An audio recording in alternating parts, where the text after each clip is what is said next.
Hello, I'm Nathaniel Smith, and today I'm reviewing Pendragon. It's the first book called The Merchant of Death. Okay, let me express that I don't think this book's like really bad or anything, but I have really mixed feelings about it. On one hand, there's some really neat, kind of original stuff they do, but on the other hand, there's some more conventional stuff. Let me just go over it real quick. Okay, the problem the book has is that Bobby goes to another world and goes through the typical fantasy adventure kind of thing, you know. He's a reluctant hero, he's got to go through a hero's journey, and on top of both those things, you have the small town in trouble from the big baddies that they have to fight against.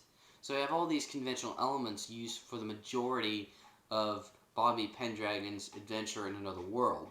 Now, there are still a few interesting things in the other world, like what happens with attack, like when Bobby breaks a rule, and a few other things like that, but it's just, there's not enough of it to really make it interesting. I mean, the only thing that's really somewhat different is the whole mine in the world that Bobby Pendragon went to, which was Pendragon. The mines are interesting, but we don't have enough time there. There's too much time with the small, weak village and the big giant castle and the medieval tyrants and the whole, Colosseum, and see all these conventional elements. So, yeah.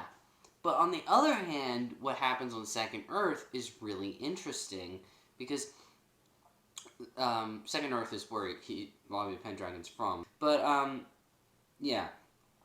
But the Second Earth stuff is actually more interesting than the stuff in the other world, because what they do is they go over what happens when Bobby's gone. His family disappears. There's no record that Bobby Pendragon ever existed, and there's just this whole mystery that Bobby's two friends, Mark and Courtney, have to figure out. And yeah, all those bits are really great. I mean, the opening bit, with Second Earth, where Bobby states how his life was perfect, was a bit, yeah. And we don't really get to sort of get to know the family that goes missing, so there's no real sadness at the family being missing, except what's felt towards the end, which you can't say because that'd be spoiling it. But yeah, so it's not a bad book.